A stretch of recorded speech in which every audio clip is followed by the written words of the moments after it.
My experience working with local institutions is mainly through ANAPRI, and that experience goes back almost a decade now to the early stages of the development of the ANAPRI network.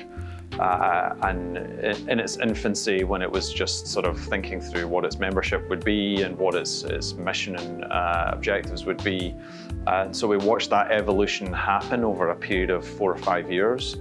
And then we started to actually invest in ANAPRI in 2017 through a partnership with BFAP, Tegameo, Sokowini, more recently Mapata, in the PPVC, the Policy Prioritization Through Value Chain Analysis project.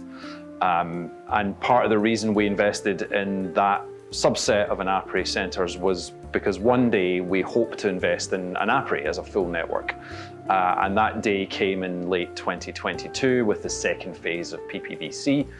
And that's what we're doing today, is investing in primarily that localisation via the PPVC project.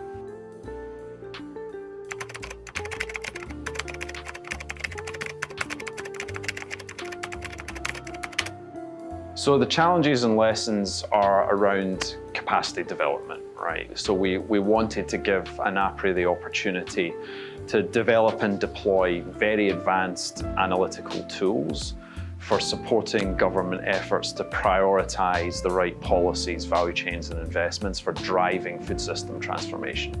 And now that's easy to say, but very difficult to do in practice. So we know that these think tanks require capacity strengthening in order to access these tools, develop the skills to contextualize them, deploy them to inform policy prioritization. So we know that that takes time.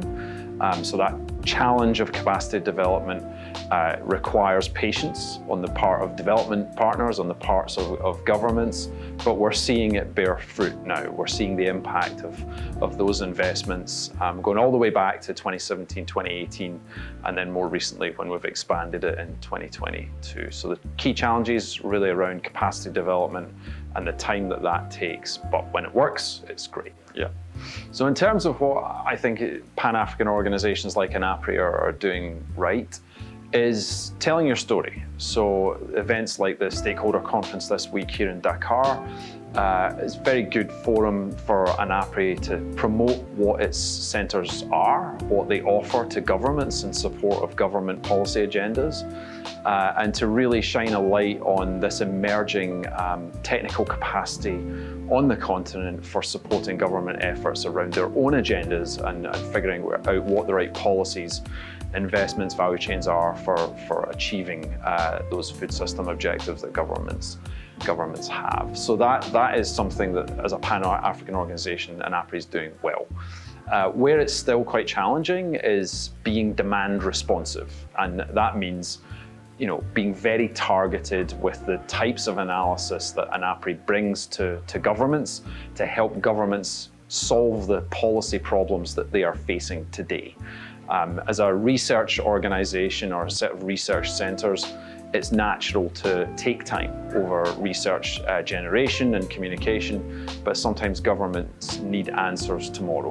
They need to make budget decisions, they need to make trade policy decisions, they need to make decisions around subsidies very quickly indeed. So being more demand responsive, being more targeted with the types of analytics that are brought to the table, that's where Pan-African organisations like ANAPRI can really add value.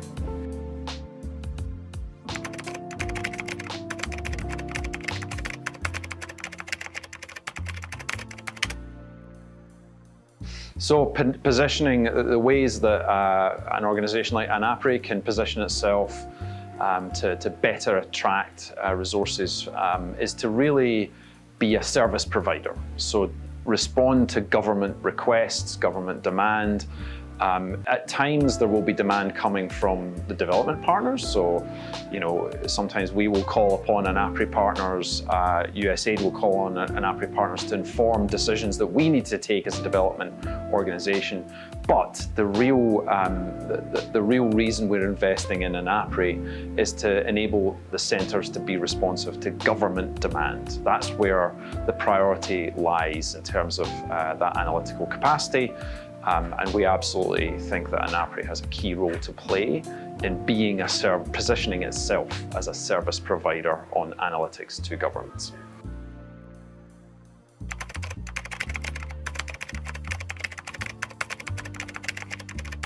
So the Gates Foundation approaches strengthening of local partners and a localization of the policy agenda through technical training, multiple convenings over the last couple of years through PPVC, which I've had the privilege of attending some of them, to really enable access for ANAPRI Centre members to the most advanced analytical tools that are in the world and the best people in the world. And some of those tools are being generated by ANAPRI centres themselves on the continent. Others are being generated by international partners like IFPRI. But the network itself is very capable now of creating these tools, deploying them, and making sure that they are informing policy prioritization and decision making. So that localization comes from within.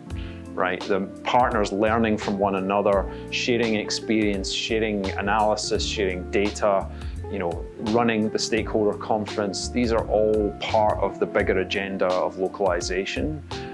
International partners will still be required. It requires an ecosystem of partners, but increasingly we hope to see the generation of better policy analysis, better policy recommendations coming from local partners, and that means the likes of ANAPRI.